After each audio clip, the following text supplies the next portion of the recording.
Miller. Last year was a Mustangs 34-point win. Tarleton committed 23 turnovers in that one. And we are underway. Happy opening night to you and yours. Tarleton gets first possession. And McDowell wearing number 11 tonight, normally wearing number 55 for the Texans. And here's the rest of the starting lineup, which also features Freddy Hicks. We'll hear more about him in just a moment from Bree Sorensen, who is roaming courtside. Inside to Mpaka, and he walks with it.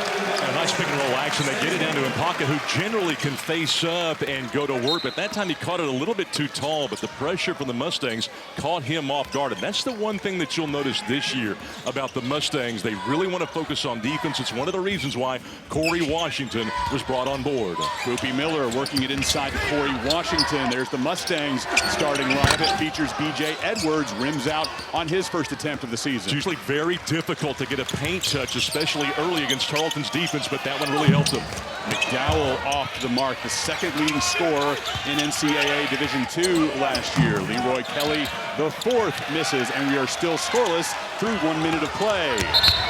Edwards doesn't get it to go. He'll go to the free throw line in an attempt to get the Mustangs' first point. That's where the strength really helps out B.J. Edwards. And you notice he took a straight line and didn't go around the defender. He goes through him. Dan Dakich talked about that earlier in the week and about how that's what great attacking guards do. And that's one of the things that Edwards brings to this team. He's tough. He can play great defense, but also offensively, he can drive and draw fouls, and that's really improved from his offseason strength work. SMU has its first point of the season thanks to Edwards at the line. Has his mind set this year, Scott, on winning ACC Defensive Player of the Year? Well, he can do it. And this is a guy, Edwards, that, not only works hard, but he's worked on his offensive game too. He wants to be a better three-point shooter. This SMU team hasn't really shot it like they want them to shoot it in the first two exhibitions, but they'll get better. Dormu throwing one up from the left side wing. It's good. And we take a look at our keys to the game, Scott. Got to win the turnover battle for Tarleton State, no question. They can't come in here and turn it over 23 times against SMU like they did a season ago. Here's Edwards firing from the left side. Punch and counter punch from distance. That's the three ball that BJ has been working on day in and day out since the start of June. He'll be better this year from beyond the arc. Mustangs lead 5-3. And McDowell, an exciting addition to this Carlton State roster. Taking it outside to DJ Dormu, now in to Freddy Hicks. Rejoined the roster on Thursday. And you watch Sam Walters here, and I love how he defends, making Freddy Hicks fade from the basket as he turns and goes paint rather than going baseline right there. Made it a tough shot and ensured that Hicks had no chance at a three-point play. Freddy Hicks, the senior from Searcy, Arkansas, off the mark on his first attempt. He's quite a story. This is a guy that was Billy Gillespie's prized recruit, Freddy Hicks, who left, went to Arkansas State where his dad played, and now here he is back at Tarleton, and he just got eligible yesterday. And more on that in a moment from Bree. Hicks hitting on the back end. Tarleton within one.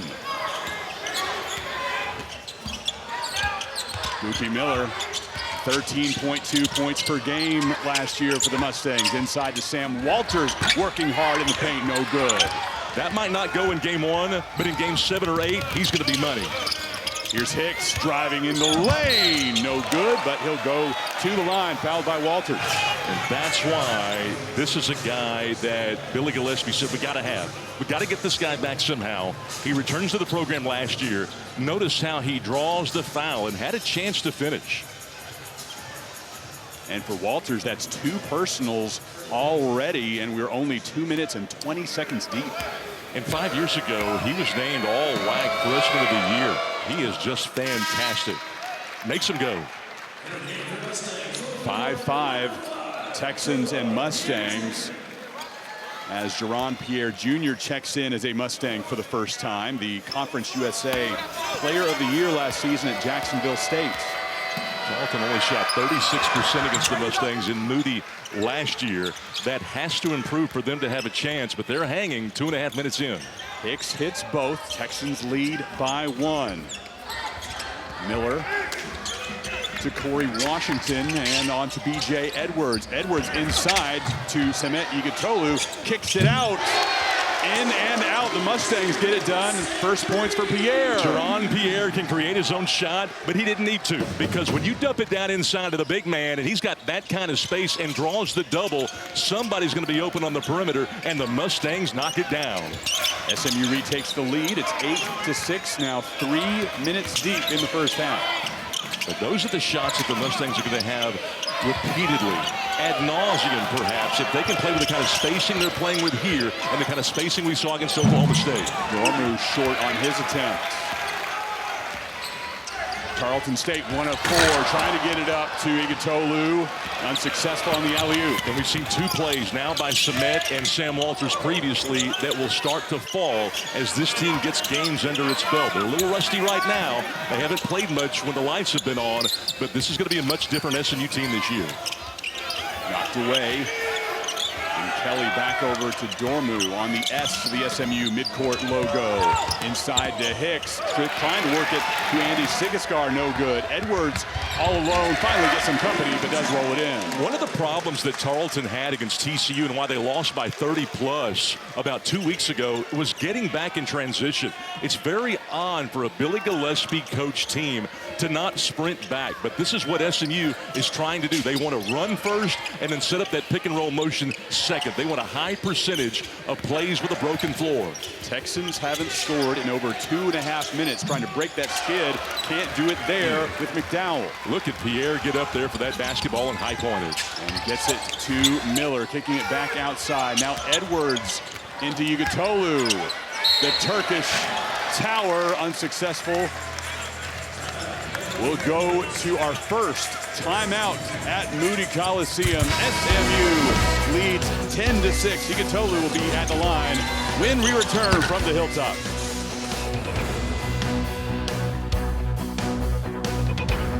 That's right, he missed 25 games last season, but because the NCAA bans red shirts after the season's midpoint and Freddie played a few games after that date, his eligibility was denied. Hicks and his attorney took the case to court, arguing that his surgery complications made the rule unfair. Now, under this temporary injunction, he's cleared to play while the NCAA reviews Tarleton's appeal. When talking to Coach Gillespie, he said that Hicks is the best player at Tarleton in the D1 area, and he deserves to play on this team this season. And Bree, the big question coming in would Billy Gillespie choose to ease Hicks in, Scott, or let him into the starting lineup immediately? Chose the latter, and it only makes sense since he's only guaranteed 2 weeks of play. No doubt, and he's good enough to where it doesn't make any difference how much time he's missed or practice. He's going to be able to fit right in. Here he is with the ball. Freddy Hicks in the lane, getting it to Sigaskar, and he moves around Igutolu to throw it down. That's why Billy Gillespie says the sky is the limit for Andy Sigaskar. What great footwork, caught himself under the basket.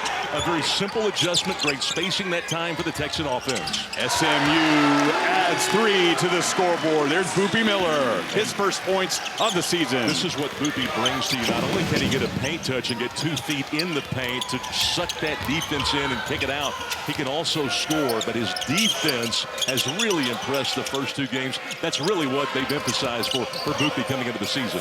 14-8, SMU in front. Sigaskar again against Igutolu. Well, that's going to be a really good matchup. Sigaskar 6'9", giving 3 inches to Semet. Pierre gets hit hard by Kaya Isaac, and he'll have attempts from the charity stripe. Take a look at the footwork here. It's so impressive. Nice step-through move by Sigaskar. You just don't see guys that are 6'9", 230 able to do stuff like that. And then the Mustangs retaliate, and they knock down the long-range bomb. Here's Pierre. 21.6 points per game last year. That ranked him 4th in the NCAA. Second best returning player this season. And I'll say this, when you look at the big men going to the foul line here, Samed and now Pierre at 6'5", 6'6", and these bigs that are able to draw fouls, get to the line, and then knock down foul shots at an 80% clip. If you're Andy Enfield and this coaching staff, you got to like what you're seeing here. 16-10, SMU after a pair of good free throws by Pierre. And I just love how the Mustangs have worked on their half-court offense to the extent where their spacing looks so refined in game one. But I really think that's where the exhibitions come in, with the NCAA allowing teams to play not one but two and have them open under the lights. I think it just helps you going into game number one when traditionally it's been such a beating to watch teams try to function in the half-court previously. Dior Johnson, a headliner among the newcomers for Tarleton State. Well, that's a tough shot. That's a shot that you're okay with if you're Andy Enfield, Tarleton State taking, but that's a tough make. Pierre driving baseline, slapped away. Tarleton State on the run. Gets out of the hands of Mpaka. Boy, that's what Tarleton State's got to do. They've got to be able to run the floor against these guys. Holmes floats one up, swatted away, but it's a goaltend. It is, but the undersized Mpaka 6'6", making a culture play that time. Mitchell Holmes has his first 2 points as a Mustang. And great teams like Billy's team, they don't want to give up layups. They don't want to give up any easy buckets. Even if it's a goaltend, you don't want to let the opponent see it go through, especially on their home court. 18-12 SMU. 13:20 to go. Here's Dormu. Quick work. He got down that left lane in a hurry. He's quick. He knows what to do with the ball. What court vision, great decision making. That's the athleticism that Gillespie has not had in his time with Stephenville and Carlton State. Washington drives to the hole. SMU increases its lead to 6. That's a nice job. And again, the floor spacing, getting Tarleton State spread out. They're generally extremely tough in allowing opponents to get inside. Mpaka looking for a man. It's Dior Johnson, the junior transfer from Clarendon. Started his career at Pittsburgh, did Dior Johnson, one of the best players in that class of 22. Worked his way back, going down to the JUCO level where he was the best in the nation in scoring. Billy Gillespie leads Tarleton State. His 6th season at the helm of the Texans. Last year, 12-20 mark, finished 6th in the WAC. Obviously a storied career for Gillespie. Won WAC Coach of the Year at UTEP, Big 12 Coach of the Year at Texas A&M, led Kentucky to the NCAA tournament, and then a short stint at Texas Tech, and later made his way to Stephenville. You mentioned the name Billy Gillespie, and his tentacles are so far extending that there's not a person in college basketball that doesn't know this guy. He's built his programs on toughness. It's not necessarily the scoring. It's about doing the dirty work, and he builds his roster to where he's got like 20 guys he can choose from, and he'll pick the top 7 or 8 that week in practice that will play. And his 200th career win in January. And he has done such a great job. You know, every season he's been at Tarleton, they've gotten better and better. They started with 10 wins 5 years ago. Then they went to 14 wins. Then Tarleton knocked down 17 W's. And then how about 2 years ago when Billy actually was having some health issues and Joe Jones took over and got WAC Coach of the Year with Billy's players. 25 wins Tarleton was able to notch. Struggled last year through the injuries, only won 12. Texans down by 4 on the road.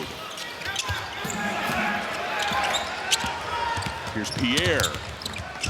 Goes back outside the three-point line. First look at Nigel Walls into the SMU lineup. Boopie Miller throwing it up for Igatolu. The Turkish tower throws it down. I was impressed with the first step quickness by Boopie. Then he almost lost it and somehow was able to push it to Samet to convert. Second chance opportunity coming for the Texans. This is what the Texans are known for. They don't usually get just one shot. Sometimes it's 2, and you better not let them have a third. 6-point advantage for SMU. Well, look at SMU turn up defensively. Isaac falls to hardwood, kicks it outside to Dormu, who swishes it home. With the shot clock winding down, an absolute prayer by DJ Dormu, but that's why he played 40 minutes against East Texas A&M in their final exhibition. Tarleton State trims the deficit to 3. under 12 minutes to go in the opening half. Handed off to Miller. Ugatolu goes back inside. Miller with a fake and a good shot off the glass. An incredible shot right there. Great poise, great patience, a great step-through move, and a really nice finish there by Boopie Miller. We didn't see that very often from Boopie. He's become more crafty than even where he finished last season with those 24 wins. SMU lead is now 5 points. Here's Isaac with the whistle coming. No shot by Isaac away from the ball. And Carlton State hanging in there, down by 5 with under 12 to go. Ugatolu making his presence felt on opening nights.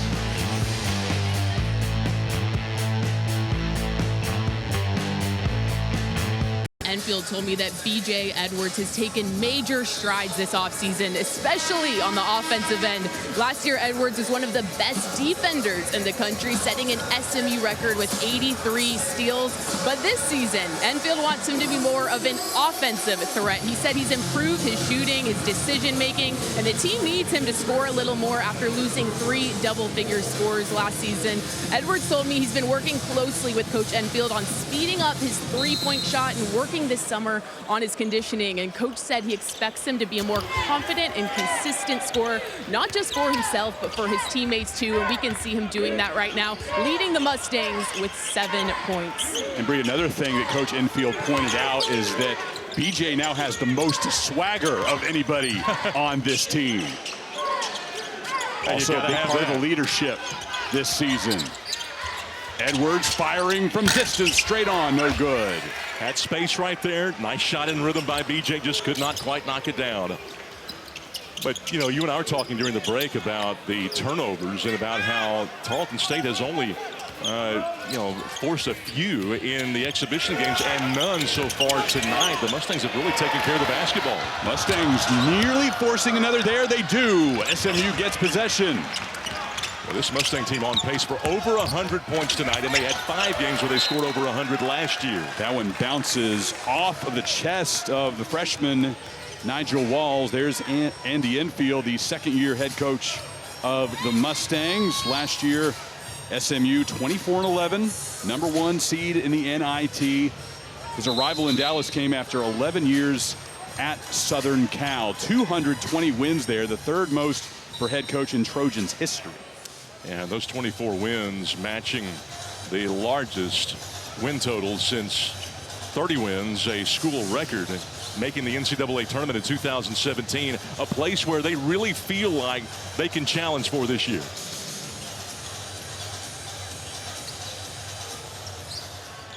Stoppage of play, and Lee Cassell talking it over with Andy Enfield on the SMU side, and now he'll go to the scorers table. Previous possession by SMU is under review. Chase Shaw, Chandler Burton making up the rest of our 3-man crew tonight. With SMU leading by 5, 24-19. I think somebody might have gotten hit in the face. I think that's what they're reviewing. Check and see. I think Owens might have taken the bump there. We'll go back and take a look on the DV Sport replay system. But regardless, you know, Tarleton came in here last year and gave up a whole bunch of points. Let's take a look at this again. Well, you got to like the hustle right there. Everybody diving for that loose basketball. And that's Archie on the floor. Isaac, excuse me, on the floor, diving for it for Tarleton State. Isaac, the former professional in New Zealand, actually played in an exhibition game and scored 6 points against the Oklahoma Thunder in 8 minutes. So he's a guy that can get after it. Another addition to Tarleton State. But yeah, a long look here. But I mentioned, you know, the Mustangs scored 100 points 5 times last year, but it wasn't against Tarleton. Tarleton gave up 96 against him. But if they're going to have a chance to come back in this one, they've got to start turning these guys over. They don't have 1 turnover yet. I think they officially might have given them one a second ago. That would have been the first one right there, Scott. Yeah, right there. It went off of Walls and out of bounds. And again, here's Edwards from the three-point line. Look inside. Igutolu's right arm gets in Mizell's face. Jordan Mizell, the sophomore from just down the road in Plano, Texas. Yeah, a guy that helped Plano East High School win the state championship after they went 40-0. He's one of their mainstays at the guard spot. They've got to have him. Lengthy review, and Lee Cassell will now explain to Billy Gillespie what the officials found, and we'll get Chase Shaw over here to tell us. Not this possession that just happened. The previous possession, SMU had the ball. The kid goes to screen for SMU. The little kid from Tarleton State, he goes to turn and he runs into his elbow. He was requested to look at it for a play. Carlton State coach appealed a potential flagrant foul. So it wasn't that possession, it was the previous one. There will be a 30-second timeout will be erased from their total. And Tarleton State will lose a timeout after challenging. Yeah. But nothing doing. And Tarleton State will retain possession after the turnover, the SMU's first turnover of the night. That's some full court pressure right here after the timeout. You know, great coaches always change the defense after a lengthy timeout and generally after any timeout. And Andy Enfield putting some token full court pressure on right there. And looked pretty good doing it. Pretty good rotation out of it. 10 minutes to go in the opening half. Kate Douglas, the transfer from UT Arlington, fresh into the game. Throwing it up from distance, it's Isaac. But they made Tarleton work for that. Isaac, the ex-pro, knocking that thing down. How about Jermaine O'Neal denying the straight line drive earlier in the possession? Nice job by the freshman from Dynamic Prep. Kaya Isaac with his first points as a Tarleton State Texan. Pierre gets it to roll in. He has 7 now. Boy, the kind roll right there by Jaron Pierre, a guy that again can create his own shot. 6'5", 210. What a nice addition to this SMU lineup. Jordan Mizell just past midcourt. Hicks gets it back. Pierre, by the way, he took some tough contested shots against Oklahoma State. A tough 20-footer, but man, is he strong off the bounce. And right there, you take a look at Freddy Hicks. Hicks has been on the floor a lot so far in this game. He's the heartbeat of this Tarleton team. He's played now 10 of the 11 minutes. SMU has 3 players who have 9+ minutes of PT. Edwards, Igutolu, and Miller. DJ Dormu, he has 8 points to lead the Texans. Well, great pressure right here by Boopie. Top of the key to Hicks. 1 second on the shot clock. Hicks at the buzzer off the rim. Boy, they get the offensive rebound, but how about Boopie making Tarleton go deep into the possession? The Texans could even start offense till 8 on the shot clock. Dormu behind his back to Hicks. Fumbled it for a moment, regains possession, gets it to roll in, and Hicks now has 7 points. Just incredible toughness right there. Hicks not deterred by the 7-2 Turkish post. Samet Igutolu, he was still able to finish. Igutolu falling to the ground, tripped over Dormu. Well, how about Tarleton also ratcheting up the pressure here on the perimeter? Pierre trying to go between a pair of Texans, draws contact. Yeah, and that's just a simple mistake by the senior Cam McDowell. Just did not get over in time. He wasn't in legal guarding position.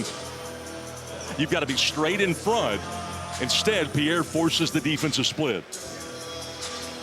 Timeout on the floor. SMU leading by 2. But hey, the difference is last year SMU owned the paint 38-12 in terms of paint scoring. Right now, absolutely deadlocked at 8. Yeah, but that's the difference, and that's the difference in this Tarleton lineup from last year. They've added some length, they've added some size, and obviously they're able to compete. Billy feels like this is the best lineup he's been able to roll out in the Division I era.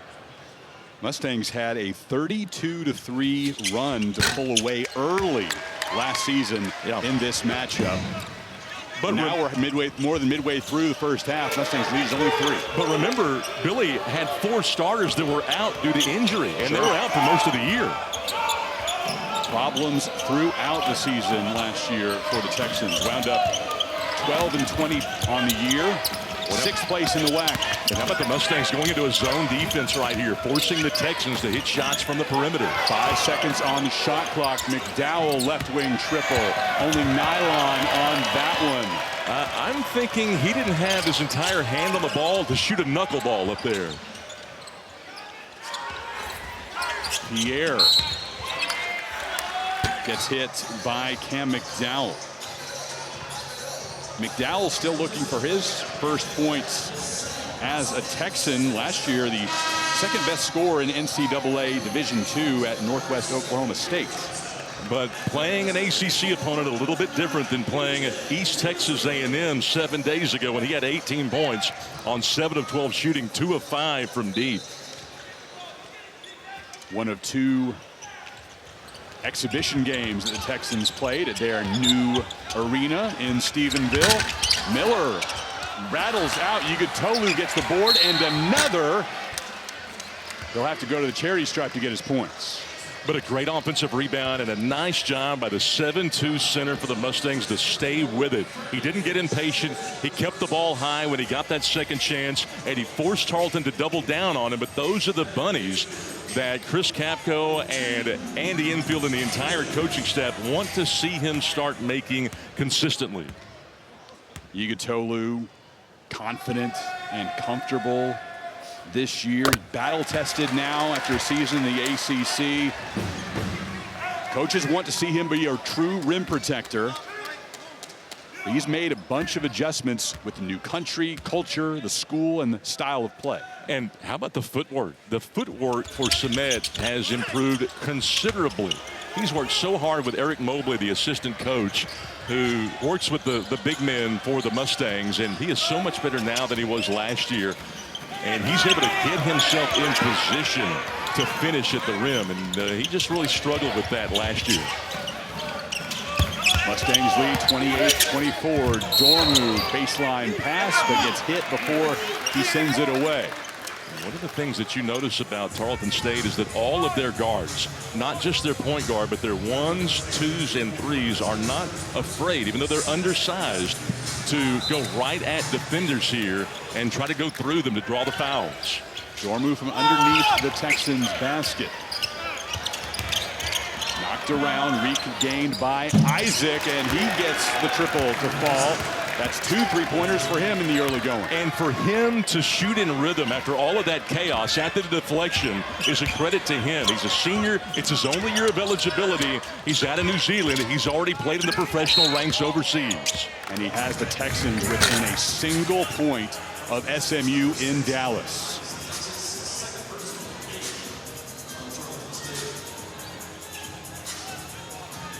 Scott, we said off the top of the broadcast that Mpaka would have to be locked in for the Texans to stand a chance at shocking the basketball world tonight. Well, he has yet to take a single shot. No points for Mpaka, just a single rebound. And they were really focused on him. They did not want Mpaka to beat him. They were also concerned about the dirty word that all of these guys play with Tarleton State. They will get after you, and they will force you to get sped up. And the Mustangs were kind of leaning on their experience of B.J. Edwards and Boopie Miller to keep their head on their shoulders. Here's Dior Johnson. Welcome back to D1 basketball. And Dior Johnson and company hitting on the road, and that was going to be a key to success. Can they shoot well? They wanted to shoot well because Tarleton only shot 36% against SMU last year, only shot 32% from deep. But here they are right now. They are 5 of 10, and this is very unusual for an opponent to come into Moody Coliseum and be able to knock down these shots, particularly late in the shot clock. And we've seen 3 of them already nailed with the shot clock under 5. 5th lead change of the night. A 6-0 run for the Texans, and Tarleton State leads by 2. Boopie Miller, good, and will have another attempt. Yeah, Boopie Miller, again, he's been the best guard on the floor of either team, either SMU or its opponent. Texas, Oklahoma State so far. Scoring, getting into the paint, being crafty. He's got all the tricks that you want out of a little guy. He is much improved from last year, and I thought he was really good last year. Tied at 30. After Miller hits both. Coming up on 6 minutes left in the first half. Across the timeline. Texan team out of the WAC picked second. Dior Johnson a little too strong. Well, Carlton State runs their domino, their 2-1-2 press. They got a good look out of it. And Scott, you look through, I think, every preseason magazine that there is on the newsstands. You found one that said Tarleton should be second place in the WAC. The official preseason poll has them a little bit lower. Pick fifth. They've got them fifth, but I'm not sure about that because remember, they've lost Grand Canyon. They don't have them a part of the conference anymore, a part of the WAC. Seattle's gone. I can't imagine that Tarleton State would not compete for the WAC, especially given what we're seeing here. We're 15 minutes into this game. We're tied at 30 against a team that's picked 6th or 7th in the ACC. Are you kidding me? They got them 5th. I want to check that. They really do look like championship contenders in the Western Athletic Conference on this opening night. Only 7 teams in the WAC for this year's alignment, and it's the last year as the WAC. Next year, the United Athletic Conference will incorporate basketball and all other sports. Right now, the UAC only has football, but the WAC will rebrand. They will pick up some more on the eastern side of the United States, so the WAC doesn't fit anymore. It doesn't regionally, but do any of these teams fit anymore regionally? I mean, I don't understand why you would lose that branding. You know how hard it is when you change a business's name. That branding is so key. I'm shocked they're doing that. Dormu off the front iron. When you add in West Georgia to the league, I suppose they thought we're no longer Western. So now the United Athletic Conference will be the branding in future years, but one more year under that historic WAC banner for Tarleton State and the other 16. Boy, how about Freddy Hicks finishing at the rim here? Didn't quite get it to go, but draws another foul. Tarleton will have a chance to retake the lead with Hicks at the free throw line, and the clock stopped at 5:29. As SMU has gone on a long drought here, 4 minutes and 6 seconds without a field goal. And while the Texans have drawn fouls, Freddie's the only one that's been able to get to the rim and doing it. Tied at 31. And, you know, Tarleton, it's the same team. They're more talented. They score better. Gillespie's getting them to play hard. It's the one thing that Andy Enfield was so concerned about coming in because they want this game unorganized. They want it dirty. Tarleton State fouls a whole lot defensively. We've already seen that. But I like how Samet Yigatolu and the other bigs for the Mustangs are not deterred. They're knocking down foul shots. Texans retake the lead, 32-31, knocked away by Kelly. And I love how the Mustangs are really applying pressure to that Tarleton defense. They beat them down the floor a few times. And you look at the fast break points, Tarleton's -5 in that department. The Mustangs, 7 fast break points of their 31. But I guarantee you the fast breaking has allowed them to get paint touches and kickouts that don't necessarily go in. Feeding to Pierre, hanging on the rim. It does not fall. But SMU will have a chance to go back ahead at the free throw line. And no one was wearing the crown that time for Tarleton State, meaning guarding the basket. They were trying to match up man-to-man. It was very difficult for them to defend there. Bree Sorensen has more on Pierre. Yeah, Coach Andy Enfield told me that transfer Jaron Pierre Jr. gives this SMU team an experienced scorer and playmaker with next-level potential. Pierre comes from Jacksonville State, where he was the Conference USA Player of the Year, averaging almost 22 points per game, 4th in the entire NCAA in scoring, along with nearly 6 rebounds. He shot 38% from 3, and Enfield said they recruited him because he's a proven scorer who can really create for others. Boopie Miller also stressed how he can drive it and kick it out, which will take a lot of pressure off of him and help his game as well. But, you know, they also recruited him to create his own shot. They need him to take the right shot, though, and he took some tough shots. A long 20-footer that was ill-advised against Oklahoma State, so he's still learning. 33-32, SMU with the lead, 5:15 to go in the first half. Dormu trying to find a seam, does, and gets it off glass. Well, some of these guards like Dormu are able to attack going away from the bucket, yet still finish off the window. That is a really tough shot for a right-hander left of the paint. Texans back in front, 34-33. That is 9 lead changes today. You know, getting back to Dormu, he's small, but he's really tough. And you look at Tarleton State, there he is, Dormu. He's quick, knows what to do with the basketball, but he is tough to defend because he is so deadly from 12 feet and in. So the lead has changed 9 times, Scott. Wow. But Tarleton State has not been able to hold on to that lead for very long. They only have the lead for 1 minute of this opening half. SMU has led for 12 minutes and 46 seconds. But for a team that came in here last year and gave up 96 points, to be able to keep the scoring down when shots were falling all over the map on the shot chart, the first 5 minutes of this game, this is an absolute win for Billy Gillespie's team. Mustangs 35, Texans 34.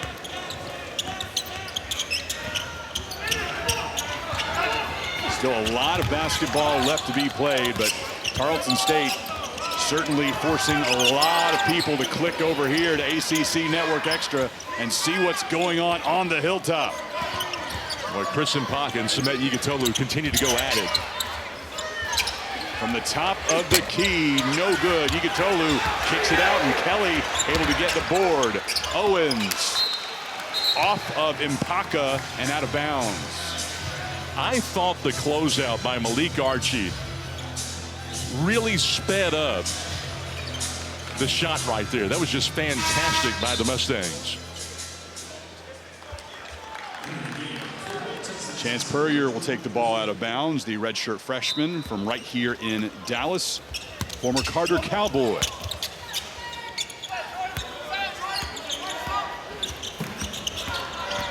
Mizell up close on Miller. Miller takes it himself, falling away. SMU's first field goal in nearly 5.5 minutes. Absolutely incredible play, taking the bump, able to finish 15 feet from the basket. We didn't see that last year from Boopie. Watch this. Takes the bump, initiates contact, falling away, and somehow got it to go. Incredible. SMU's lead is 3. Miller can make it 4. That was a really nice play by Boopie. And again, he's right-handed. But his game has come so far. He wants to be a pro.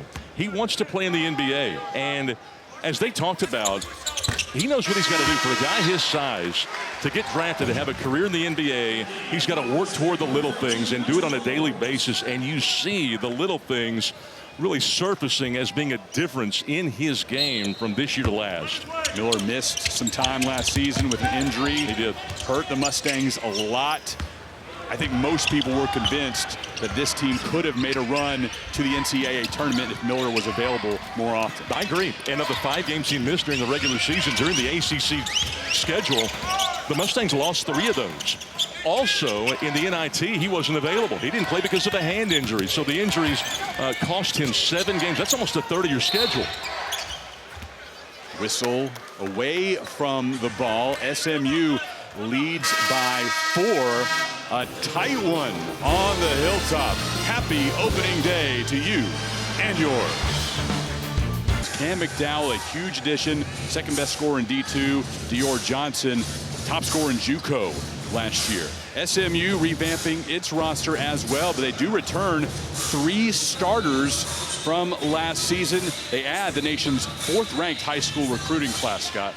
They do, and when you've got your point guard back that's so star-studded like Boopie Miller, and you've got the 7'2" Samet Yigatolu back, and you add Jermaine O'Neal, B.J. Ray Davis, Jaden Toombs, who we haven't talked much about tonight, and Billy White, what a lineup for Andy Enfield and this SMU coaching staff. They have just, they've been so excited just to get on the floor, and this is a big night for the Mustangs. Toombs is unavailable tonight with a wrist injury, expected to be reevaluated in a few weeks. From long range, there's Pierre. It's Pierre, and it's the Mustangs rattling off now 8 in a row and doing a really good job over the last 1 minute and 20 seconds. Carlton State going to try to stop the bleeding here. Foul on Tarleton, and they'll whistle O'Cypher Owens. Now, this is a big moment of the game, and Billy Gillespie that you just saw talked about how in every game there's a 4-minute stretch that decides it. And you wonder if this might not be it, because remember, Tarleton had the lead by 1 just about a minute and a half, 2 minutes ago, but things have changed in a hurry. Miller kicking it outside, and that's out of bounds just in front of the Tarleton State bench. And Chris, you talked about how Tarleton's got some new additions, but the one thing we did not mention is that they lost WAC Freshman of the Year, Keaton Bristow, who went to Alabama. He's a guy that, as a freshman, averaged 11.3 points per game. And they also don't have Boo Boo Benjamin, who was a 14 points per game guy, who went to George Washington. So they've also lost some players. Igitolu taps that one out of bounds. Ball will stay with the Texans. Kaya Isaac will inbounds from just in front of our broadcast position. Mustangs, of course, losing Chuck Harris, losing Matt Cross, who, by the way, just about a week and a half, 2 weeks ago, just got cut by the Mavericks. I thought they were going to be able to add him to the roster, but you lose Matt Cross, you lose Kerry Oquendo, you lose Johan Traore. But the two big names there were Harris and Matt Cross, but they really feel like Corey Washington's a guy that can do the dirty work, that's a little bit longer, more athletic, that can take Cross's plays. Tarleton has a chance to end its scoring drought. That's at 2 minutes and 11 seconds right now, as the Mustangs are out to a 41-34 lead. Off the mark on the free throw. Tarleton State now 7 of 10 from the free throw line. Mustangs are 15 of 20. Boy, and that's a big miss when you're seeing an opponent going an 8-0 run at their place to open the season and you don't hit foul shots. Boy, Billy Gillespie not happy about it. Edwards outside to Boopie. It rims out. Boy, and that could have been a huge 3 as Samet trying to go over the back of Andy Sigascar and tap it to a teammate. Accidentally tapped it out of bounds.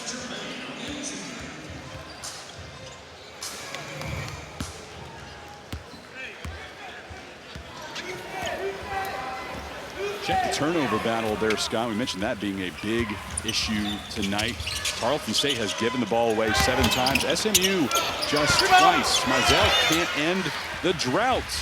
Now over 2.5 minutes for the Texans. And now the Texans have to go back to work defensively. You'd really like to see a good take right here for the Mustangs. Is O'Neal too strong? Not right there. That's nope. a tough baseline jumper. That's a shot that Billy Gillespie would like to see SMU take only every time down the floor. Cade Douglas, the UT Arlington transfer, his first points as a Tarleton State player. Well, that's a tough running jumper right there. Tarleton's made a number of those tonight. They're 12 of 23 from the floor, and that's why they're shooting at 52%. 5-point advantage for SMU. Turning around, it's Pierre. He has a game-high 15 points. Most guys can't attack that deep on the baseline against that kind of pressure. Pierre can do it. He's got the handles, and that's why he led Conference USA in scoring last year at 22 a game.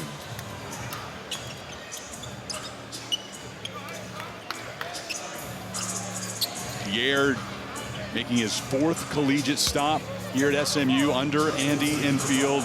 Began at Southern Miss, then 2 years at Wichita State before 1 season at Jacksonville State. And just so impressed with his shot-making ability. You look at Pierre, that's why they recruited him, but they needed him to take the right takes. But they really feel like playing with Boopie Miller is going to help his game. He plays hard, Boopie plays hard. Those two guys should really help each other. Cade Douglas at the line from nearby Lancaster, Texas. Scored in double figures in 4 consecutive conference games for UTA last year. Stays in the WAC and moves to the rival Texans. And this guy's shooting right now for Tarleton, probably their best shooter.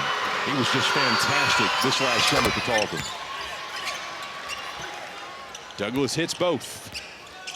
Tarleton State within 5. Under 90 seconds remaining in the first half. Edwards looked like he walked with it there, but they don't whistle.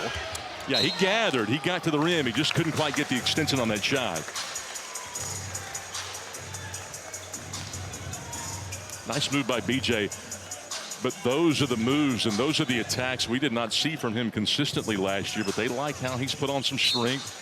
BJ's worked to improve his 3-point shooting. He's releasing it quicker, as Bree had talked about earlier in the broadcast, but his ability to get to the basket has improved too. Able to keep it from going out of bounds. Edwards now gives it away.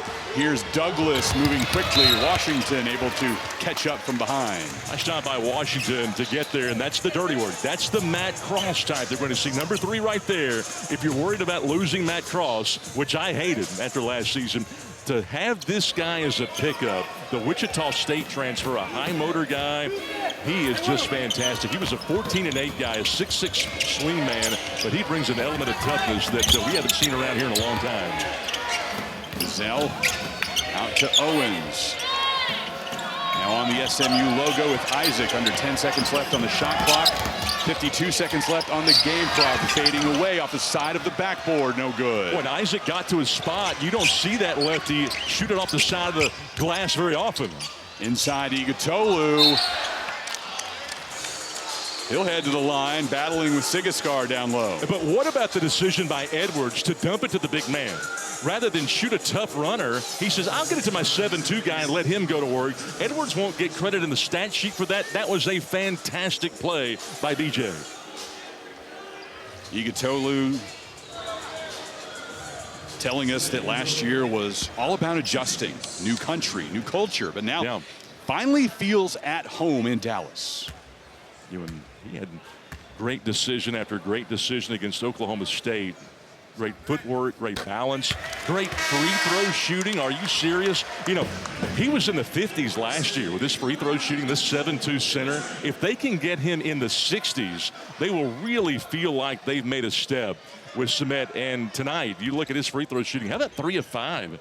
That's really good to start in game number 1. 5 points on the night, make it 6. Nice. For Igutolu, the sophomore from Turkey.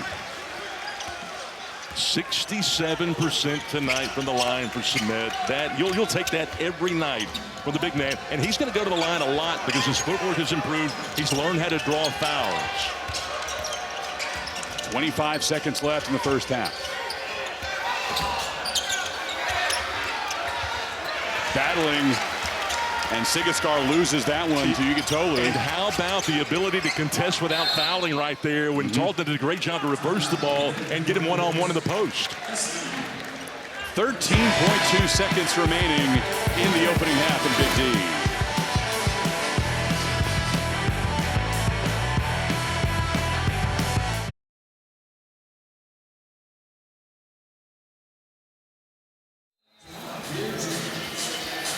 SMU 45, Tarleton State 38.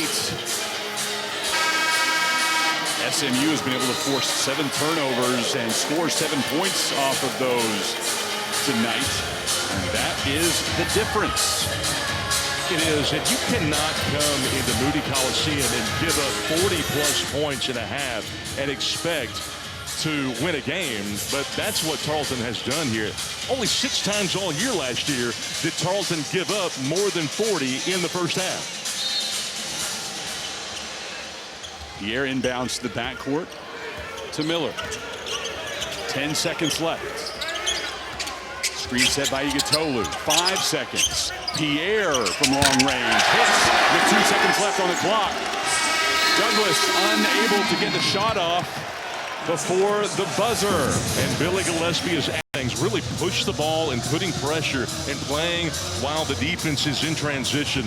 And also just the fact that they're just playing so hard. You got to really like the effort. SMU has been really good on opening day. 13 straight victories to start the season. You have to go all the way back to the 2011-2012 season to find the last time the Mustangs lost on opening night. It was against Little Rock, a 10-point loss here on this floor at Moody Coliseum. Sumet Igutolu gets the first 2 points of the second half for SMU. And that's what you're going to start seeing as the Mustangs are knocking down perimeter jumpers. 5 threes the first 20 minutes.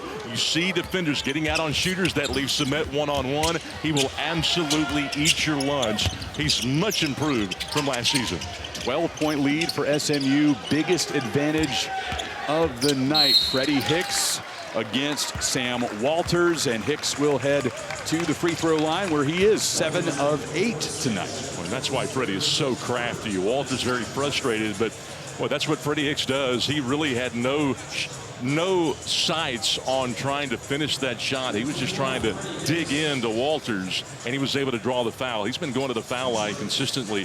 This will be foul shots 9 and 10 already for Freddy Hicks. Reed told us the story at the start of our broadcast. Hicks granted a temporary restraining order on Thursday that allows him to play at least the first 2 weeks of the season, hoping it's a step to regain full eligibility. And he played at Tarleton his first 3 years, then decided to transfer out to Arkansas State. That's where his dad played. And he said, nah, I don't like this. I really like Coach Gillespie and his program. And now here he is back in his second year of his second stint. Down low to Washington, off the glass and down. Well, the transition game for the Mustangs has been really, really good tonight. You've got to like the fast break points. And, you know, officially 9. But the reality is they've probably gotten half of their points off of the fast breaks and fast break possessions, just being able to reverse the ball and play while Tarleton is not able to set up their defense. Going down the right side of the lane and kicking it back out. It's Mazzell to Hicks, faking to get Walters out of the way. Rolls out. Nearly had a chance at a 4-point play. Instead, he'll have 3 shots. Well, you never want to foul a jump shooter. And Boopie Miller made such a great play early in the possession, forcing the drive off the straight line. And then he closes out hard on Hicks. And as soon as he left his feet, you could see the reaction of Boopie. He knew he got himself in trouble, and Hicks again able to go back to the foul line. Hicks leads Tarleton State with 12 points. We didn't know for sure in the hours leading up to this one, Scott, whether Hicks would be eased into the lineup or whether he would play as much as possible. He started, he's played for over 15 minutes and is the leading scorer. He's a guy that hardly ever comes off the floor for Billy Gillespie. Remember 2 years ago at Arkansas State, this is a guy that was Sun Belt Conference all-tournament team. At Tarleton, all-WAC player 3 seasons ago. He is fantastic. And what a coup for Billy Gillespie to be able to get him back for another season. They're hoping for a full 1 more season, at least 2 weeks for now. We will certainly be watching that story after this evening is complete. Well, it was a difficult last 4 minutes for Billy Gillespie to stomach because they played so well, and then they just went cold. And Paca rolls it off, but Hicks is there for the board. Back outside, another chance for the Texans, driving baseline, back outside, picked off by Edwards. Edwards 1-on-2 without numbers, still able to get the ball to go in. It was the right pass by Freddy Hicks to kick it out. He just couldn't put enough on it. Great awareness by BJ to cut in front and pick that ball off, and then to take it the length of the floor. That is a fantastic play and a winning play that hopefully we'll see consistently come ACC time. 11-point SMU advantage, 54-43. 17.5 minutes to go in the second half.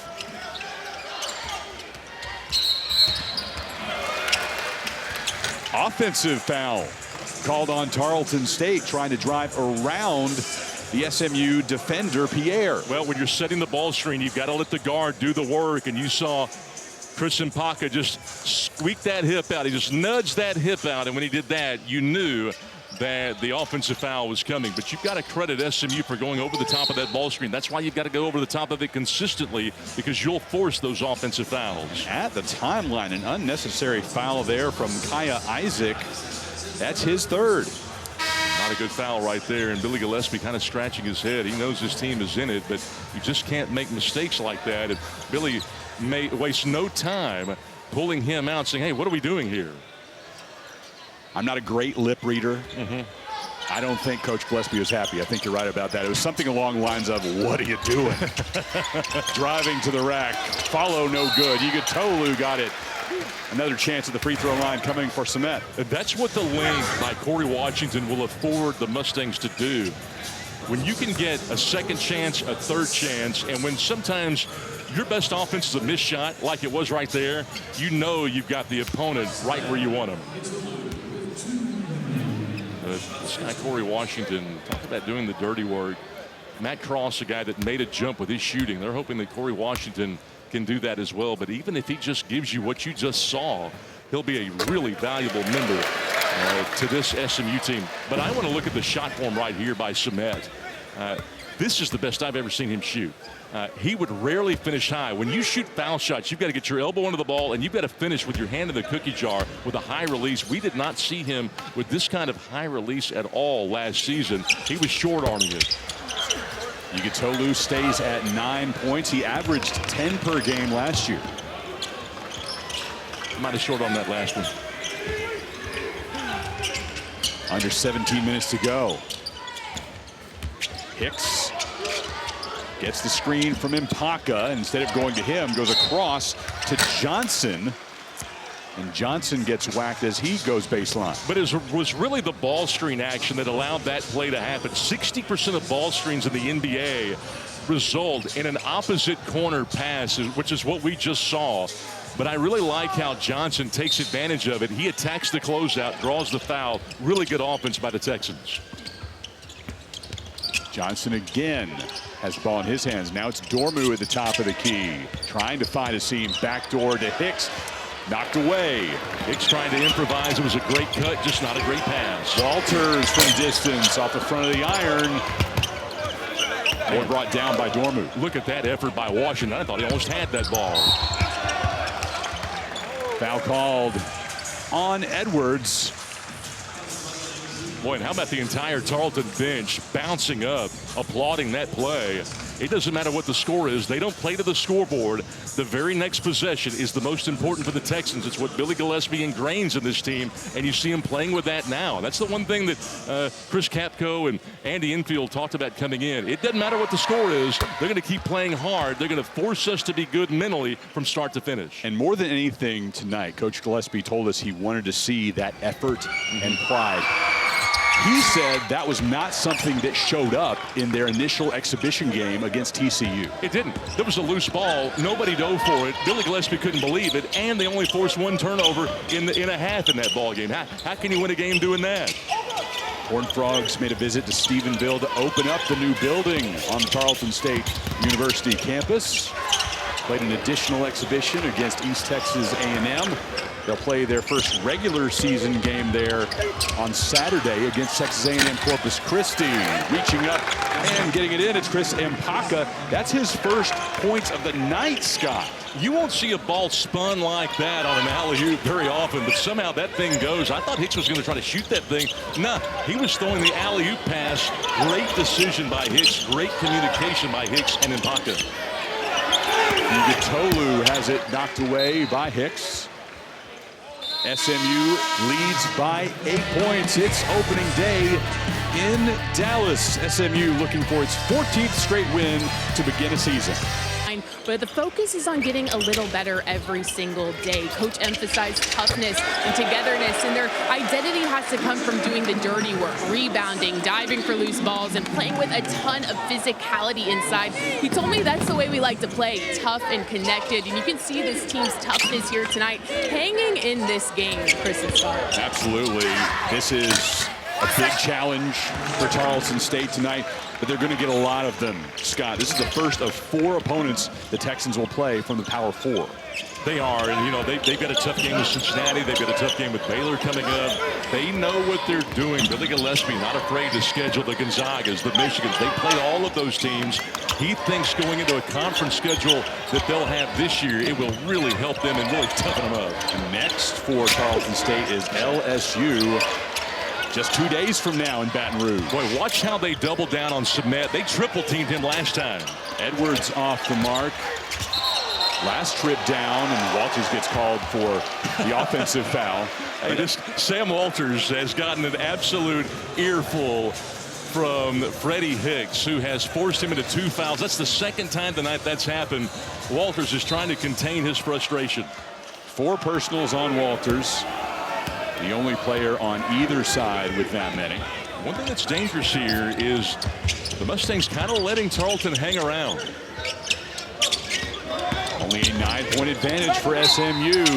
Tarleton nearly cut into it by 2 more. We'll have a chance to do it at the line with Dior Johnson. And the one thing you don't like is the disposition on Johnson and the guards. They're kind of playing loose and they're playing downhill. They're playing confident. A lot of teams that come in here in non-conference action in Moody Coliseum, they don't play this loose. They don't play this fast. They kind of play tight. They kind of play scared. Tarleton not playing like that tonight. That's foul number 5 for Walters. He is done for the night. Jermaine O'Neal checks in for him. The freshman from Southlake, Texas, one of 7 freshmen on this roster. 5 are true freshmen, 2 are redshirts. And Freddy Hicks doing to Walters what Samet Yigatolu did against the 5-man for Texas in the exhibition. Samet played so well that it didn't take but 5 minutes for Samet to foul out the big post for the University of Texas. 7-point lead for SMU after a pair of good free throws by Johnson. Yeah, and after an SMU 12-point lead to get this thing down to 7, a huge win, and there's still a lot of time to go in this game. The Mustangs have got to get busy to try to put this Texan team away. Edwards with the spin, goes with the right hand. A nifty move for the senior. Incredible. You didn't see that very often last year from B.J. Edwards. This is where the work comes in. Watch this attack with the left hand through the contact, takes the hit from Hicks, and still manages to finish.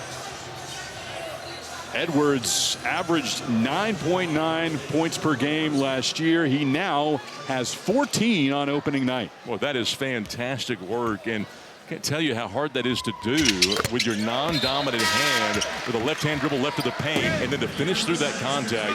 You don't see that very often from BJ, although maybe that will become something that we see consistently from him. Boy, would that be a step forward for BJ.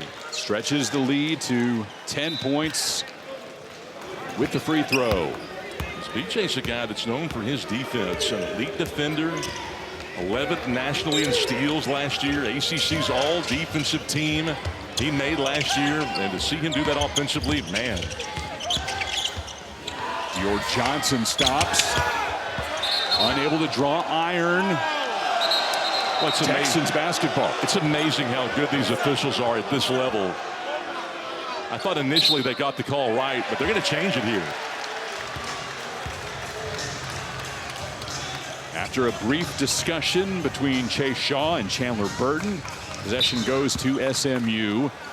Lee Cassell makes up the 3rd member of our officiating crew this evening. Well, I like the pressure that Washington puts on him right there, making him pay for showing that full court press. Miller from just above the free throw line. He's up to 14 points. And that's a tough take right there from Boopie. You don't make that and you're saying, man, that's not a good take. That's not a good shot. But he knocks it down. 12-point lead for SMU.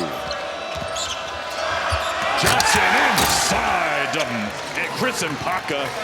Mpaka only 4 points tonight. Those last 2 are powerful. But that's the difference, and that's what the Clarendon College transfer brings to this team.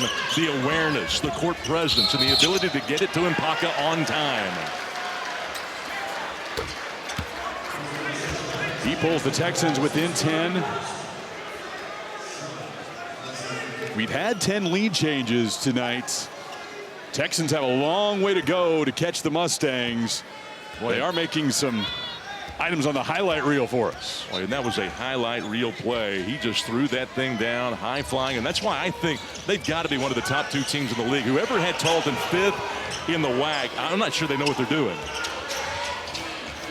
That is the coaches poll result. Cal Baptist is the favorite in the Western Athletic Conference.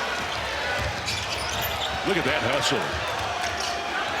Look at that awareness. To pull Tarleton State within 7. And then the shot making.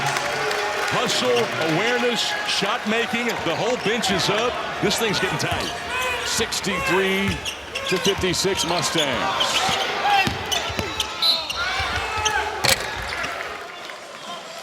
A whistle. Believe it came before. No, it came on the shot. 2 coming. Samet Yigatolu will check back in, increasing the SMU size advantage over this next stanza. And I love how he was described in the offseason, this 7'2" center. aircraft carrier big man. Is that not right? That is right on the money. BJ Davis-Ray will also enter for the Mustangs. Freshman from St. Louis. Just 3 minutes of PT thus far. He'll give another go. This freshman class for the Mustangs, incredible. Jermaine O'Neal, Billy White. You mentioned BJ Davis-Ray and Jaden Toombs, who's out for a few weeks with a wrist injury. This is a lineup that will absolutely have Andy Enfield competing, you would think, for a conference championship, or at least in the mix. Mustangs are picked 6th in the ACC. Preseason poll, Duke is the favorite. And remember, the Mustangs were picked 13th last year and finished in a tie for 4th and was in 2nd and 3rd place there for a long time. Exceeded expectations in that first year in the ACC for sure. Just shy of reaching the NCAA tournament. Yes. But you have to think that if Boopie Miller would have been available more down the stretch, that SMU would have punched its ticket to the big dance. Instead, SMU, the #1 seed in the NIT. #1 seed in the NIT, and lost to Oklahoma State in round number 2, which was a little bit disheartening. But again, Boopie wasn't available for that either. And when you don't have your point guard, it changes things dramatically. It's like not having your quarterback in football. I don't care what anybody says, but that's why this SMU team is looked at as being a contender for the league, because you've got Boopie back. You now have Submet back playing at a very high level, the 7'2" center. And you've also got B.J. Edwards, who made the all-defensive team in the ACC. You got a full package to go along with those star-studded freshmen. And you talk about Tarleton State perhaps being underrated in the WAC coaches poll. It's hard to judge given all the movement these days. Those preseason polls are absolutely impossible as far as accuracy is concerned. When you look at the additions the Texans have made, including Dior Johnson, who was just the free throw line, it looks like a really strong team.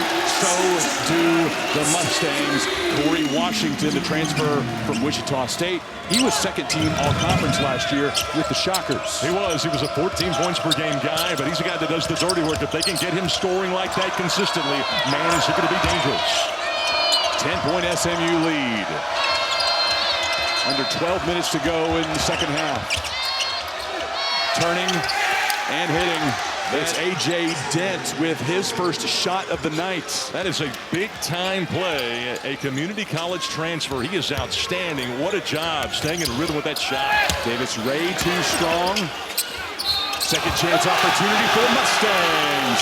Corey Washington. It's the best play of the game so far, with Washington coming up with it, and then the presence to put that thing back. Absolutely incredible. Mustangs lead by 10.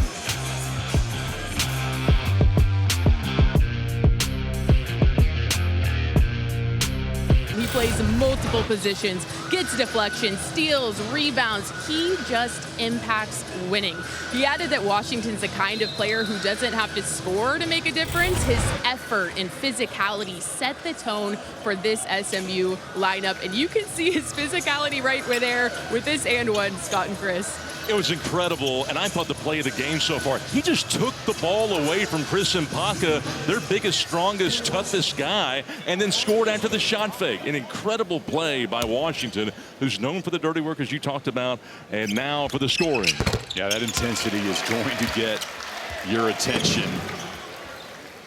Last year with the Wichita State Shockers, 13.7 points per game, second on the team. Boy, I just love watching this 2-2-1 three-quarter court pressure, as both of these two coaches have changed defenses consistently out of timeouts, trying to throw a wrinkle into it, trying to get the shot clock down before Tarleton can even think about getting into its offense. Tarleton trails by 11. Hicks with the left hand, no good. Gets his own rebound.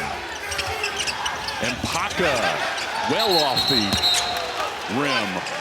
Boy, Mpaka got absolutely hammered. Billy Gillespie came unglued. If you've got anybody but Freddy Hicks in the middle of that zone defense, I don't think they even get a look.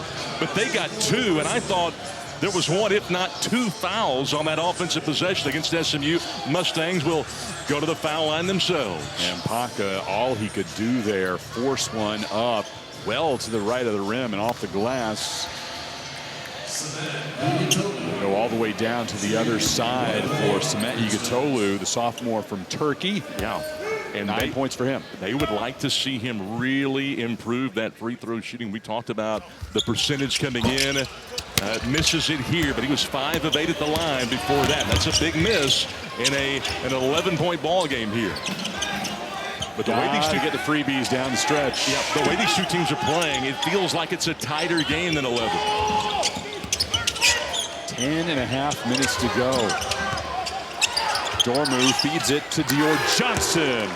Johnson with a team-leading 19 points. Boy, that's unfortunate because I thought it was a great defensive possession by SMU. They got everything they wanted. They sped Tarleton up. Johnson even shot a little bit out of rhythm, and he still knocked it down. Focused on Johnson earlier as the headliner in this class of transfers for Tarleton State. He looks every bit that role tonight.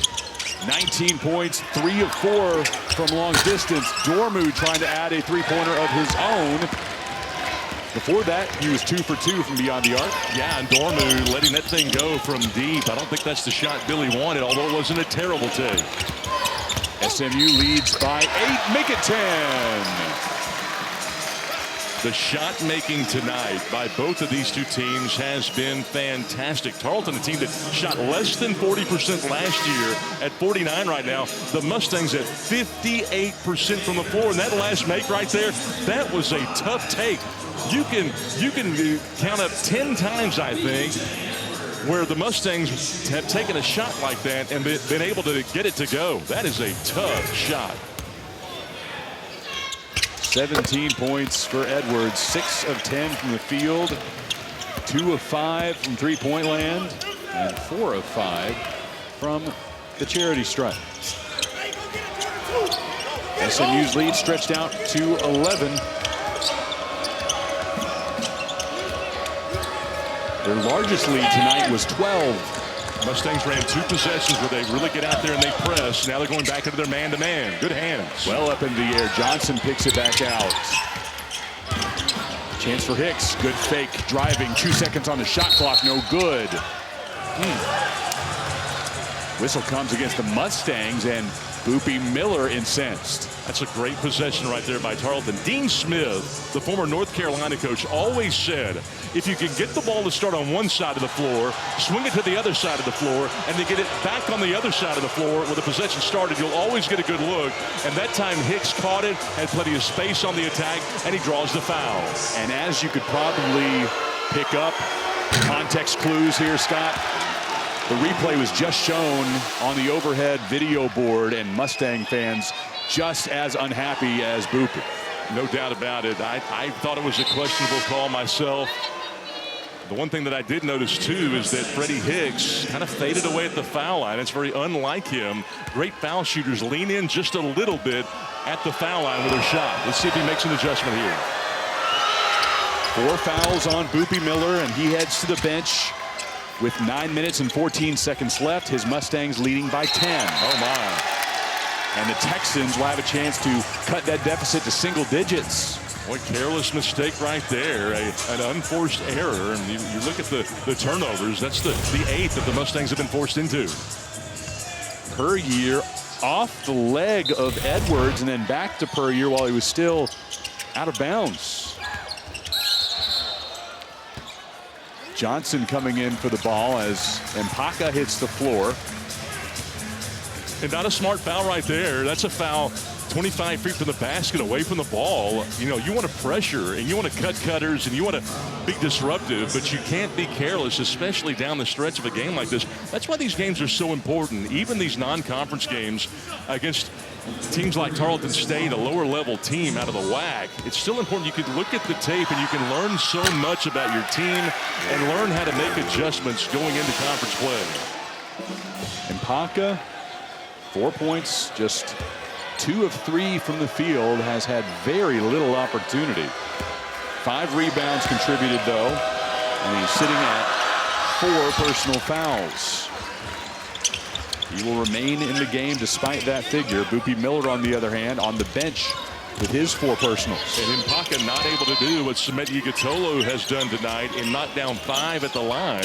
Semet over 50% here, while Mpaka's just 1 for 3. Edwards wing triple try, no good. Well, that's a great rebound right there by Dior Johnson. Mpaka gets the lead from Johnson. And the Texans will go back to the line again. You know, Mpaka's a little bit different big.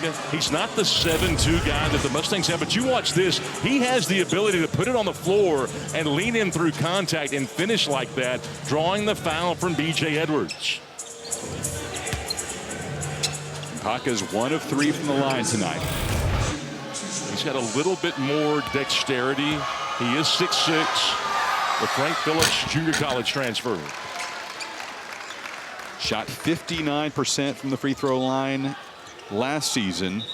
His most impactful numbers were on defense in blocks. He had 51 of those last year, 3rd in the Western Athletic Conference. And on the boards, he had 169 rebounds. But Mpaka had a fantastic summer.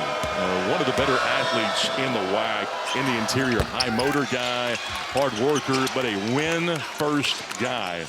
He's a guy that's always there in practice, always going 100%, and really helps the other players get better. SMU's lead has shrunk to just 7 points with under 9 minutes left in regulation. SMU's lead has been as large as 12. This is the second time Tarleton's been able to cut it down to 7.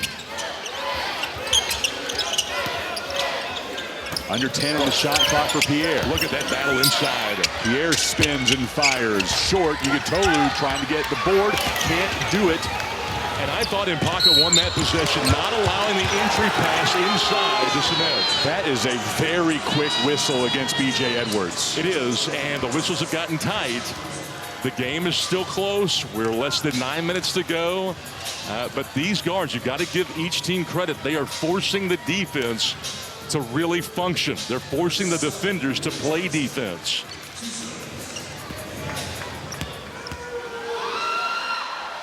Johnson now at 20 points in his Tarleton State debut. And he's got the ability to score. I've been impressed with how he can keep his shot rhythm in line, even amidst chaos tonight. Something that only an upperclassman can do. Johnson, the JUCO national leader in scoring at Clarendon College, nearly 30 points per game. But he does have big-time Power 4 experience at Pittsburgh and UCF. You know, and Tarleton's often had trouble scoring, no question about it, but they really think that Dior Johnson is a guy that can make something out of nothing and help them down the road. Johnson picks up a foul going down the floor again, and student athletes now on both sides, Scott, are expressing their dismay about how quickly that whistle is being blown. Yeah, and Billy really thought that Pierre pushed off that time. I'd like to get a second look at it. It's been a 6-0 run for Tarleton State over the last minute. And the disposition on the Tarleton side has completely changed from where it was when they went through that big scoring drought at the end of the first half. 5 points is the SMU advantage right now. It was 10 at halftime. Here's Jaron Pierre Jr. Good on his first attempt. SMU adding him to the roster after Conference USA Player of the Year efforts last season for the Jacksonville State Gamecocks. Well, he's versatile. He replaces Chuck Harris in this lineup. Last year, he had 23 games of at least 20 points. That's what he's going to bring to the Mustangs this year. Pushes the Mustang lead to 7 points. Mustangs extending their defense here, putting some pressure on the Tarleton offense. Mizell to Dormu. Dormu in the lane, trying to get into that very small window to Mpaka. Yeah, and they're lucky because Mpaka wasn't ready for that pass. At the pace they had to play, Mpaka's got to get his hands ready. Under 8 minutes to go, SMU's lead is 7. To double figures, 2 of them returners. And Edwards on that list, the best among the players who are back for SMU, while Pierre making his SMU debut has 20 points. A well-balanced attack. That's what he does. Jaron Pierre, remember, led Conference USA for Jacksonville State last year at 22 per game. And they're going to need it down the stretch. Billy Gillespie's team holding their own. Washington, the other new face in double figures. Why, Igutolu, back for his second season on the Hilltop. Just 1 point away from joining them in double digits. That's the kind of length that they will not face in the WAC. That's an ACC paint he was having to drive into. There were about 90 arms looking right at him and getting in the way there. And the size we knew would be an issue. Not a lot of depth in size for Tarleton, but surprisingly, they're still winning in the rebounding battle tonight. By 5. That's so impressive to see because Tarleton State got absolutely annihilated on the glass and on the boards last year. To O'Neal, the freshman throws it down. That is fantastic. A high-flying play, plays that you need down the stretch to put games away. Welcome to the Hilltop, Jermaine O'Neal, the freshman from Southlake. Right, and the Mustangs have switched back into that zone after the timeout. It's really giving Tarleton some problems. You've got to be quick, and you've got to really try to outmaneuver these guys with length. That is a nice alley-oop right there and a fantastic high-flying finish by Jermaine O'Neal. The senior, Edwards, feeding the rookie, O'Neal, the 4-star prospect from Dynamic Prep here in Dallas-Fort Worth. Athleticism that, as they talked about, is already at an NBA level.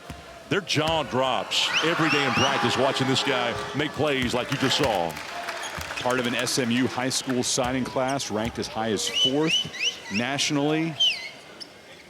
Building blocks for a great present and future for SMU in the ACC. And Christian Parker, the last 5 minutes of this game, has consistently found himself at the line. He only shot a couple of foul shots the first 30 minutes of this game. And here he is now with some crucial takes. Timeouts on the floor. SMU leads by 7. Crunch time on opening night. Basketball like Gonzaga, like Michigan. We talked about Gonzaga earlier. Hey, they gave them a scare at halftime. It was like a 2-point game the last time they played on the road at Gonzaga.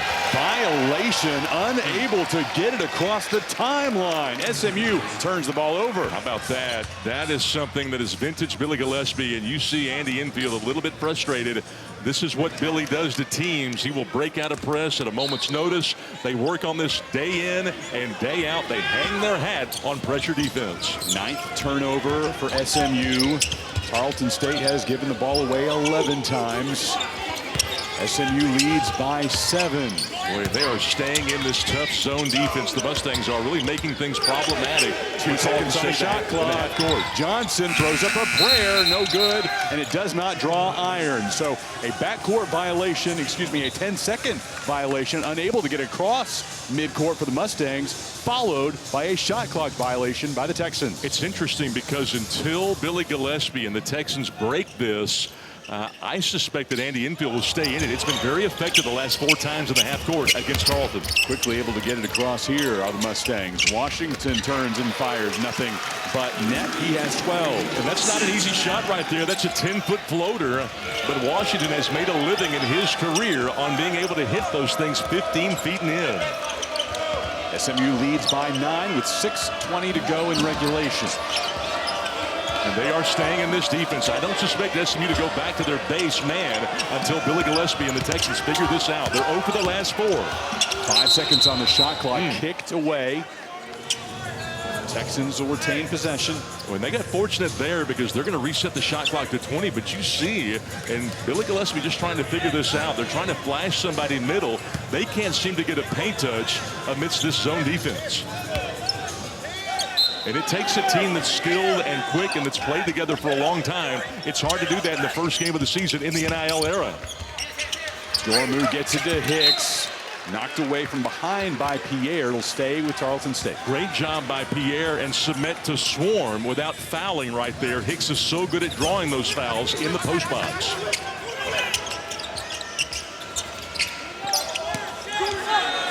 Freddy Hicks with the ball in his hands. Now Mazzell.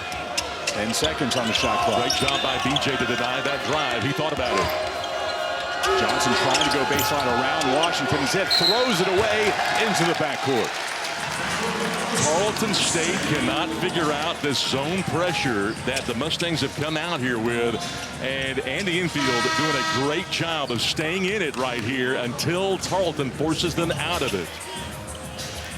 Boy, this is why Andy's so good. He's known for his offensive coaching, but he has really become a great defensive coach, too. Ugitolu to Pierre. Pierre stops and pops from just below the free throw line. Ugitolu down low trying to grab that board. Yeah, he got called for the push-off there. Yeah. Second personal on Ugitolu. Boopie Miller, the only Mustang with 4 fouls presently. Holmes and Edwards both have 3 apiece. Nobody else in any kind of foul trouble. For Tarleton State, Mpaka has 4 personals. Dormu, Mizell, and Isaac each have 3. But we saw a flurry of fouls that Tarleton was able to draw midway through this second half. And what it's done is it's allowed the Texans to get into the double bonus here to go to the line with each successive foul from this point. Mpaka good on his first attempt. And the foul actually came before what we just saw there, and Andy Enfield's going, where was the foul at? Which Texan did he touch exactly? Exactly. I didn't see it. But regardless, it's up to Mpaka to go to the line where he's 6 of 8 tonight.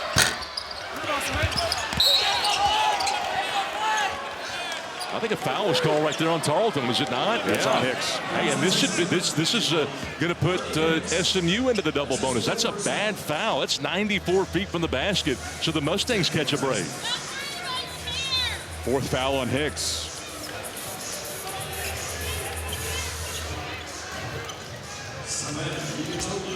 Opening night for these players, for us, yes, and for the referees. And they've had a hard night. This is a hard game to call. The style of play that the Texans come in here, they want the game muddied up. They don't want a clean game. Ugitolu off to the left. 5 of 10 from the free throw line tonight. I mean, that's what we talked about. It's the same Tarleton team.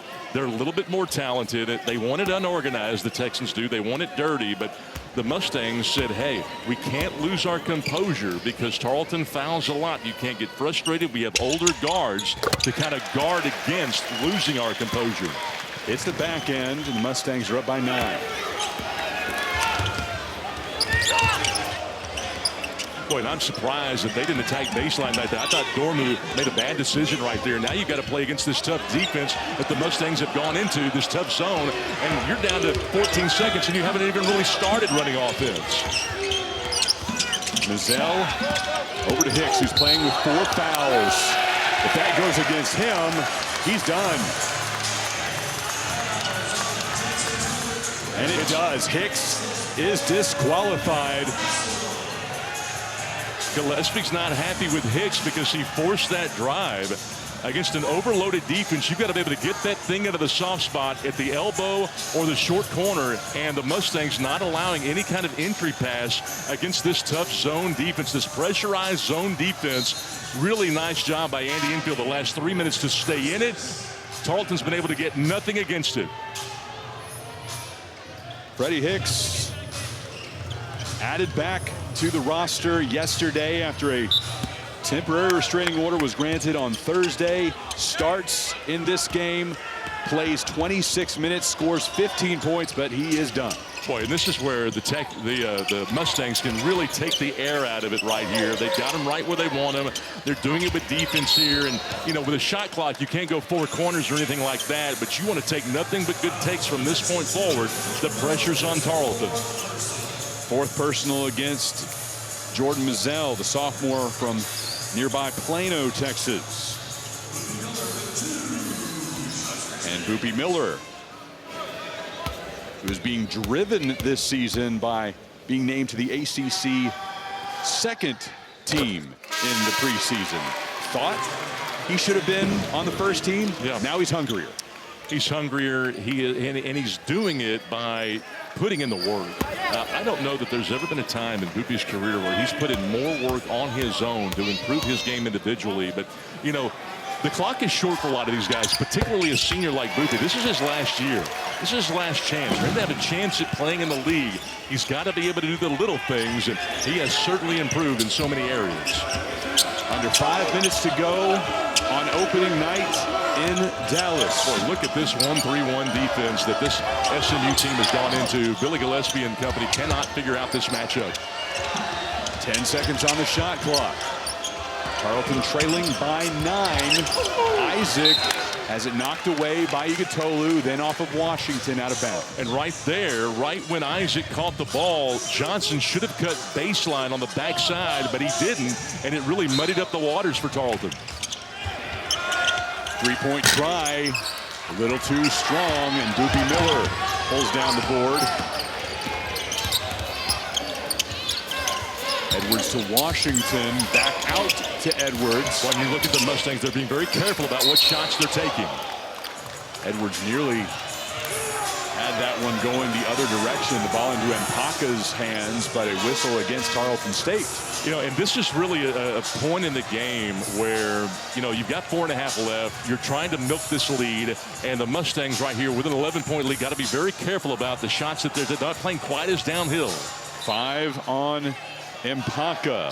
Wow. And Tarleton State has lost 2 of its most impactful players. Hicks and Mpaka both done. You've still got Sigascar you can go to. He's the 6'9" Frenchman, but he's not nearly as impactful as a guy like Mpaka. Sigascar played the 2023-24 season in the French equivalent of the G League. Has some great seasoning against tough competition. It should serve him well this season as Tarleton State goes up against 4 Power 4 opponents. And I'll tell you, one of the bright spots of this game is seeing Sumet go to the line, shoot 12 foul shots, hit 7 of them so far.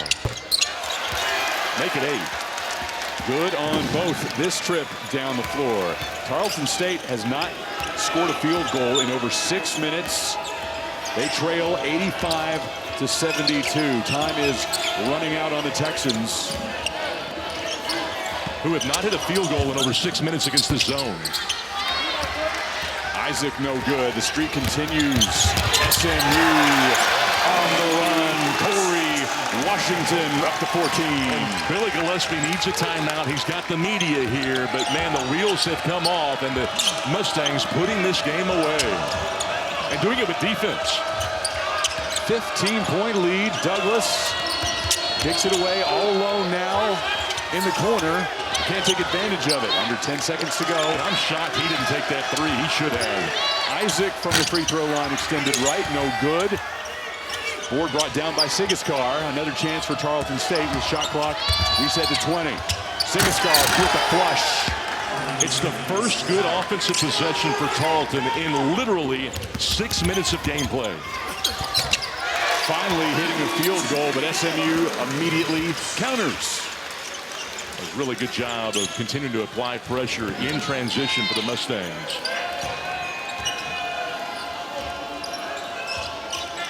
Got to get quick shots off if you're Tarleton State. And you can't catch and hold. Isaac not finding anybody, decides to take it himself, and it rims out. When Isaac catches that at the high post, he's got to immediately face up and do something. Taking the charge. Texans will have the basketball when we return, but Tarleton State has gone cold in the late moments of this one of the last 8. Cross, man, his prowess was so fantastic. He and Corey Washington's game, very similar, Matt, very close to making the Dallas Mavericks roster a couple of weeks ago. Moore inducted into the SMU Athletics Hall of Fame last year. Boopie Miller certainly will be under consideration in future years, especially if he can get himself to all ACC honors this season. And Coach Enfield said in the preseason he is playing like an NBA-type point guard right now. He is. Just the decision-making, making players around him better. He's been the best guard on the floor in the last 3 games. He's been fantastic tonight. Billy Gillespie going in with that 3-out, 2 in high-low zone offense, that traditional zone offense. Took him a while to do it. Cade Douglas well off the mark. Boy, not a great take by Douglas at all. That's being impatient against the zone. You can always get that shot. You got to work to get it inside. Here's Boopie from the baseline. Short. Sigaskar comes down with the board. And this is where, as an offense, you got to hurry up and push the action. You don't want to let that zone set up against you again. Tarleton State winning the rebounding battle by 5 right now. Dior Johnson short, and Edwards pulls SMU within 4 in that boards category. Back-to-back bad takes by Tarleton. SMU doing a great job of the zone. Rolling out. And Pierre will head to the charity stripe, already with 20 points on the night. He averaged 21.6 per game last year. That was good for 4th in the NCAA. Only 1 returning player in the nation has more points than him coming back this season. You know, that was P.J. Haggerty, who pulled himself out of the NBA draft, came back this season. Marcus Burton also, he was 5th on that list. He's back at Notre Dame this season. So 2 of the top 5 scorers from last year are in the ACC this season. You know, and this is going to be an improved ACC, no doubt. And you and I kind of talked before this broadcast about how tough the ACC will be. You know, Duke became the first team in ACC history last year to lead the conference in scoring and defense. But, you know, Cooper Flagg obviously taken #1 by Dallas, 2nd youngest player to ever be selected 1st overall behind LeBron James. But, you know, this ACC, much different look, much better look from top to bottom. But they got some new faces, too. You lose Tony Bennett, you lose Jim Larinaga over at Miami, and Florida State's Leonard Hamilton ends up retiring. But you've got new coaches, too, like Ryan Odom at Virginia, John Lucas at Miami, Will Wade at NC State. So a different look in the conference and a much tougher ACC this year. 3 SMU players have now scored 20 points or more. It has been 2 decades since the Mustangs have done that. Boy, what a play right there. That's a nice move. Great touch by Mitchell Holmes with his back to the basket. 20-point lead for SMU. Biggest lead of the night. With 1:08 to go, Dormu off to the side. Boy, a high percentage of bad takes forced by this SMU defense. Man, the zone defense for the last 7 to 8 minutes in this half has been such a difference maker. Knocked away. Tarleton on the run. Here's Johnson laying it in off the glass. Texans within 18. 47 seconds left. SMU with the finishing touches on this opening night win. There'll be 2 straight victories over Tarleton State on opening night. But the Texans played the Mustangs a lot tougher this year than they did last. Washington with 1 final exclamation point.